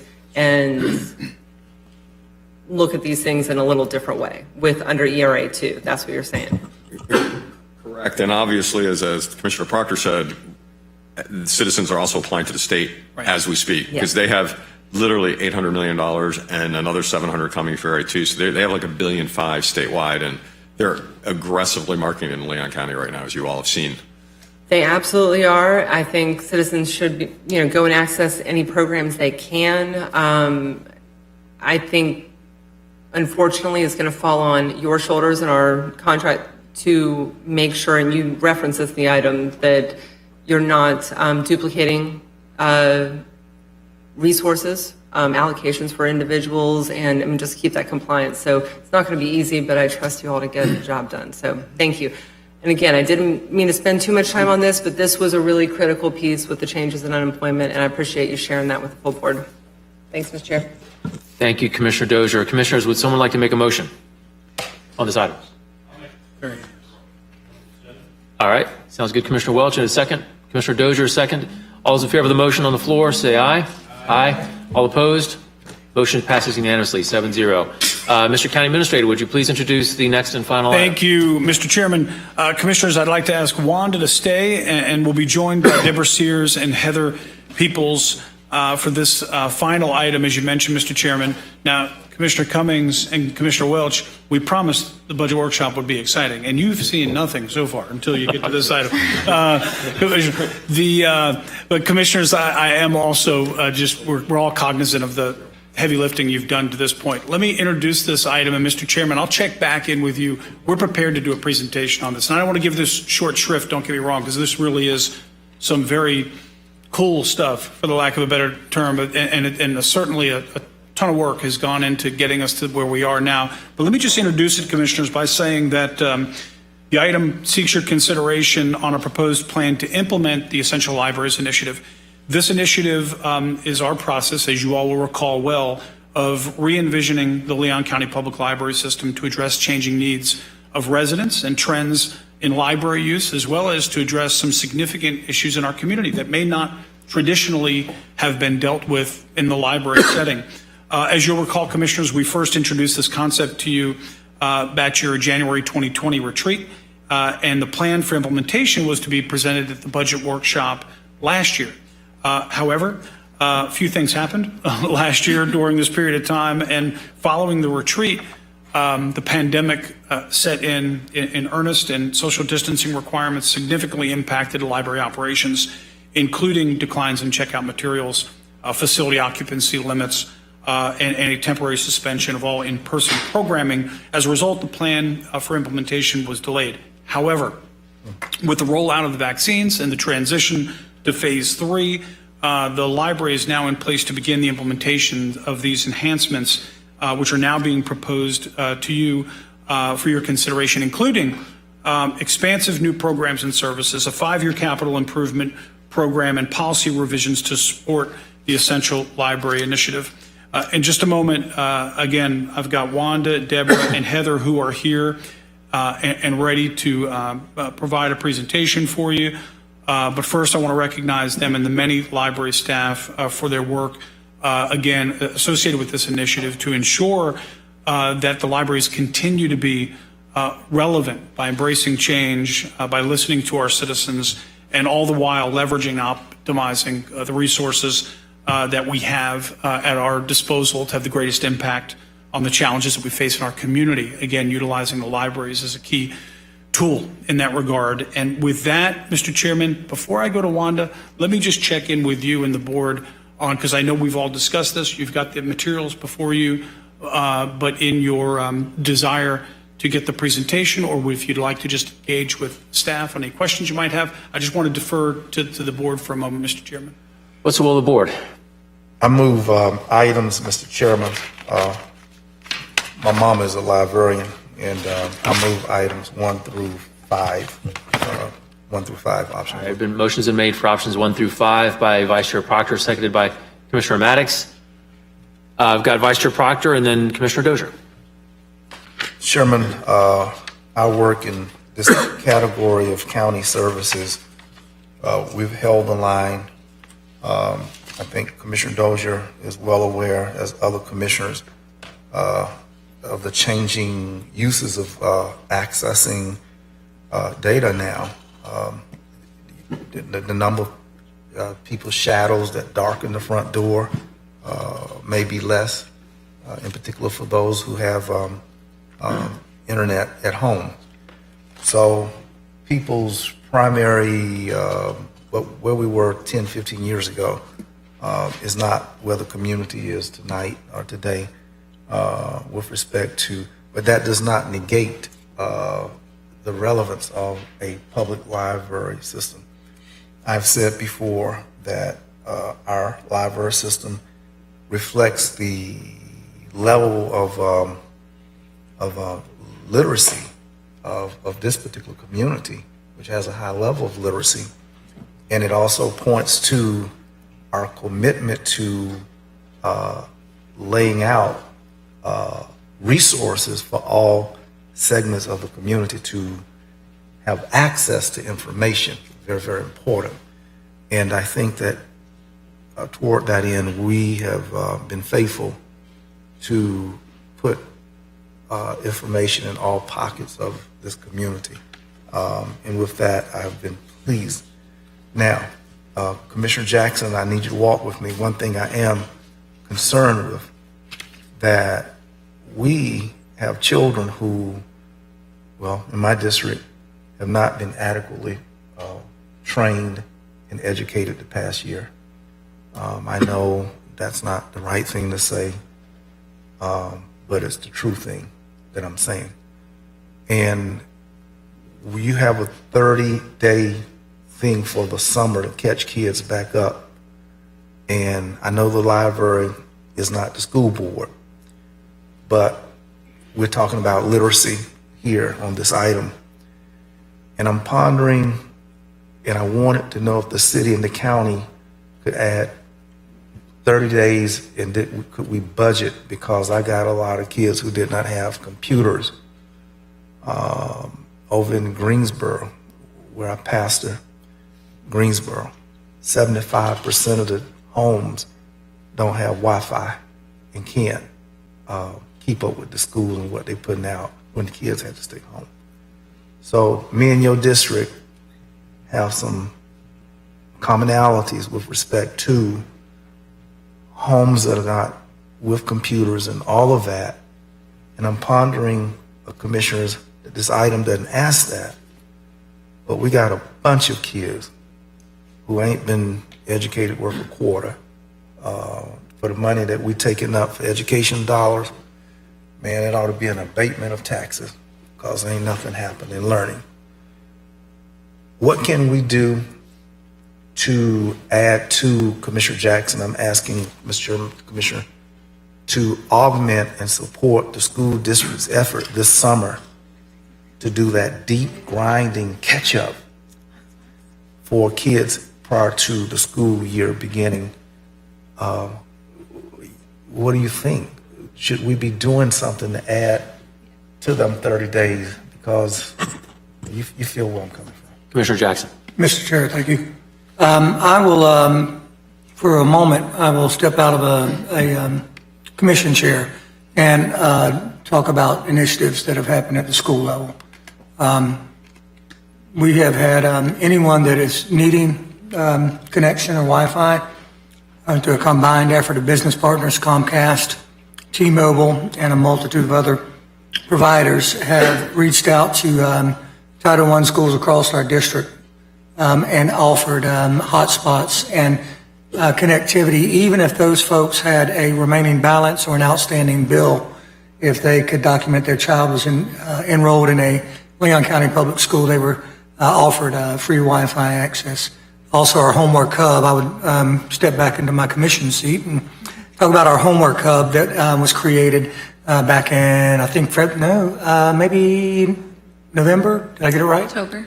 Okay. Thank you. The homework hub that was created that is accessible. And then step back into the school board seat.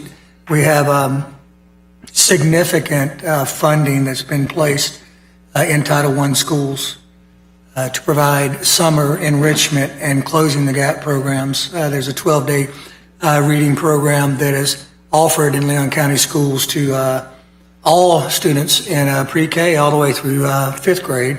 And then for the secondary school students, those students that have been either out of touch, either intentionally, if they're older and very strategic, or unintentionally because they may not have paid close attention during virtual learning. There are opportunities offered for those children to recapture class credits. Additionally, every parking lot where a Leon County branch library is located has Wi-Fi access, and it is not uncommon for our students to be there on the weekend using the access provided at both Fort Braden branch. And I can't speak for up at Commissioner Welch's district, but I know that they utilize it too, both at the Woodville branch library as well as the Leon County Library, which are two kind of isolated but hub-type gathering places for those communities. So we've done what we can. Do I think we'll reach them all? I think it's like everything else. We have had an unaccounted for population of students that we fully expect will come back to us in September post-COVID that have not had, unfortunately, much engagement with the educational process, but I don't think it's due to a lack of opportunities, both community-wide with partnerships with Comcast and T-Mobile and other internet providers. Leon County Schools Foundation, Commissioner Maddox, as former head of that organization, has spent literally hundreds of thousands of dollars allowing access for those students to tune in digitally, and then we'll continue that effort throughout the summer. So I don't know that there's a true answer that won't show itself probably for years down the road, but we will all see, I think nationally, several years down the road, the impact that this has had on not only public education, but education in general. But thank you for the question. Sure.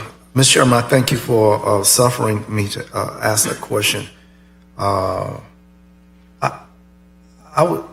think a part of a COVID response, if we're able to utilize our Matt, his staff, to help get the word out on students participating in the summer catch-up program, close the gap effort. I can't think of anything that will be more lingering than the residual impact of what young students have gone through in learning this year. I'm not sure if our nation will ever catch up on this. Is going to be something.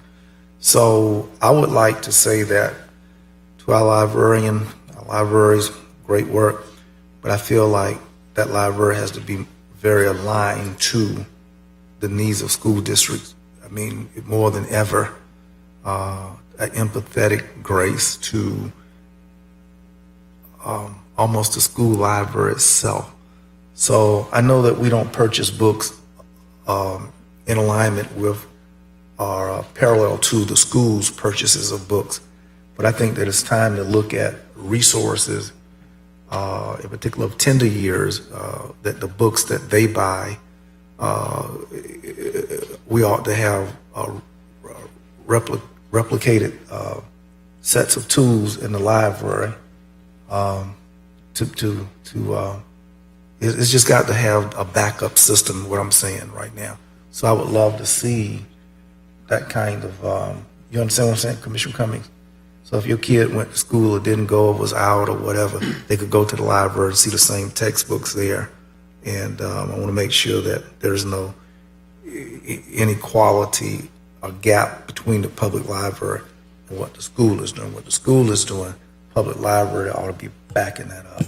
So I'm very proud of our Leon County library system. I want to make sure that it's relevant and potent to help in our needs. And I hope that we can, Vince, could encourage with the school district, because Matt's so effective, that we encourage all our kids to go catch up this summer, really catch up. Thank you, Vice Chair Proctor. I've got Commissioner Dozier and then Principal Jackson. Thank you, Mr. Chair. We have been here a long time. There is a whole lot going on. Next time, let's put libraries first. Because I really, yeah, there you go. I hate missing the presentation. I'm sure it would have been one of the most colorful of the day. I'll put it that way. I just have that inkling. Trying not to take it personally, we think it's based on your confidence on this end of the table versus us having to present. But we'll try to get over that. No comment. Smart man. Okay. Remarkable. I mean, to think that we were in our retreat 2 months before we shut down for COVID. So you were in the process of working through all of this over the last few years. This would have been a big year to bring back the implementation, and you had to reinvent with COVID in real time and did an exceptional job. So thank you for that. And still we're able to produce, a plan going forward that is really robust. And I hope we do take time to really dig into it and dig into the different programs. Of course, I will have to defer education to principals, teachers in our midst. For my part, I just happened to be on a school advisory Zoom with Swift Creek Middle. And Homework Hub was one of the first things I mentioned. And immediately questions came, well, is this going to be in person? At that point, I did not yet have the agenda. It was last Tuesday when you released it. So just to know in a week that you're moving to a hybrid model with that, that was the first thing on my mind, that it was so exciting and people really recognizing that, yes, there were a lot of programs in schools, but they also wanted to use the library program. So that was a great response. Where you're going in the future, from STEM education to the simulators to the workforce simulators, all these types of things, very similar to what I think we hear in other areas, and I'm really excited to see all of those components. I hope Kim Kelling will forgive me for this. I have not actually asked her this question. So as a member of the WFSU Community Council, WFSU just received, they're one of a few public radio stations in the country that has received, she's not going to love me that I forgot the name, but it's an education grant. It's a 5-year education grant, and it is robust for a lot of types of programming. They were just awarded another grant, and they want to focus on modeling different types of careers for students. There is so much synergy between what I heard from WFSU a few weeks ago and what is in this item about the career training that I think there may be some interesting conversations there. So, Mr. County Administrator, I don't think you need any direction with that, but I wanted to mention it. I will be mentioning this item to Kim, and I would love to see a partnership develop there. I know we do that in emergency operations, and libraries would be great. And within all of the education, before we get to the end, shout out to our colleague Commissioner Cummings. We're going to the second CSC meeting. There's a lot happening in this area right now, and I think that's going to be really good going forward. The adult programs, the community programs, the civics, everything else, we don't have time to go through all of them. You would have if you had time for your presentation, but I won't. But the one thing that I wanted to mention, we have a lot of emphasis, as you rightly said, Principal Commissioner Jackson, on filling the gap. And you've got kids who've been virtual and they're coming back. You're not going to know until the fall really where we stand. One thing that has stood out to me recently, talking to a lot of parents, is there are young people who did well in virtual classes this year. Their grades are going to show that they did really well. But the social and emotional aspect really was hard. The separation from their peers was really hard. And so I just wanted to make this comment in relation to these programs, that these kids may not go to a tutoring session. They just may not need it. But if they had a different type of program where they were talking about something of interest, a craft or something like that, robotics, those types of things coming next summer, I think that could go a long way for the social emotional support. And forgive me, I think this is embedded in a lot. It will be drawn out in a lot of the programs you start, but I'm wondering if you have any thoughts about that piece, or if there's something we can focus on for those kids who don't need the education support, but may need that social emotional. That's it. Thank you, Mr. Chair. So I don't know if you got any thoughts, Ms. County Administrator Deborah, others do. Let me just, Mr. Chairman, if I could, very good points. There's been several observations relative to that and other things that have been mentioned. Just wanted to check in very quickly over here. We've heard some things. I do want to just give you the opportunity to address anything that you've heard. I know as Commissioner Proctor was talking, I thought of several programs that we've got ongoing and different things.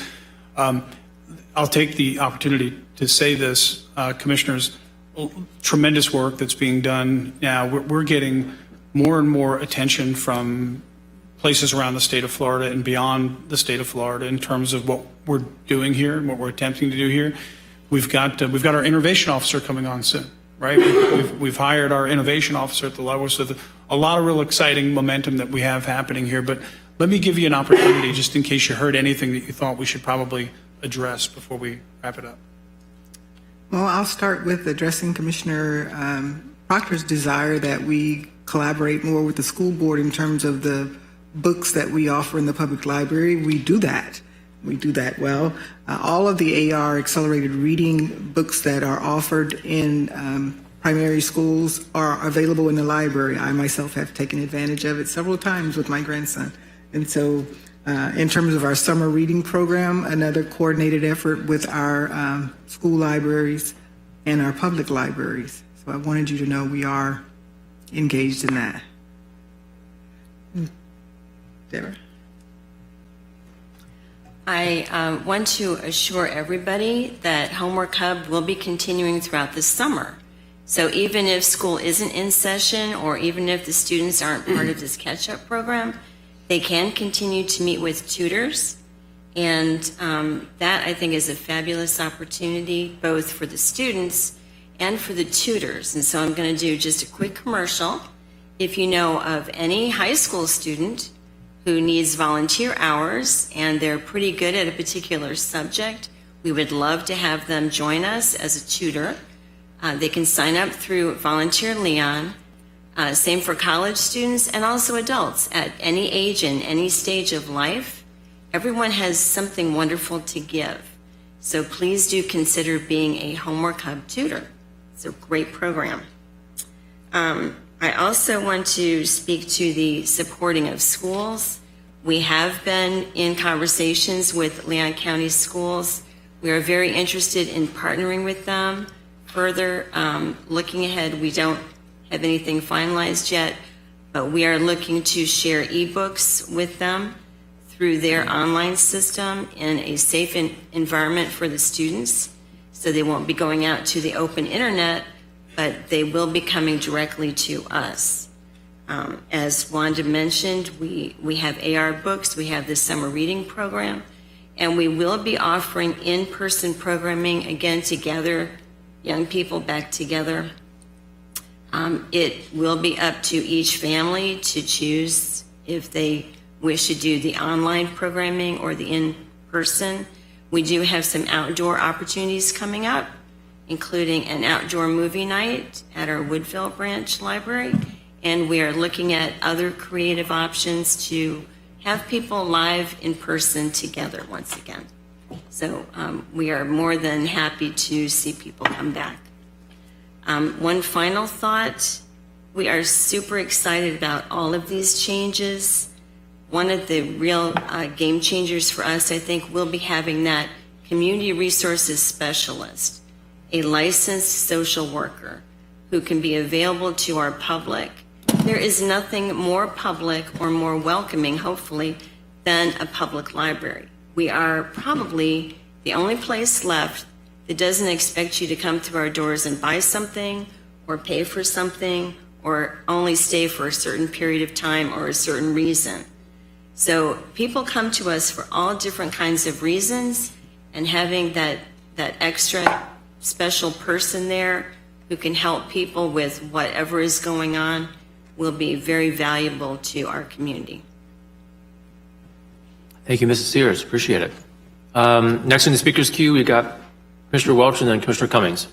Commissioner Welch. Thank you, Mr. Chair. Real briefly, I just want to say thank you for all you're doing with our libraries.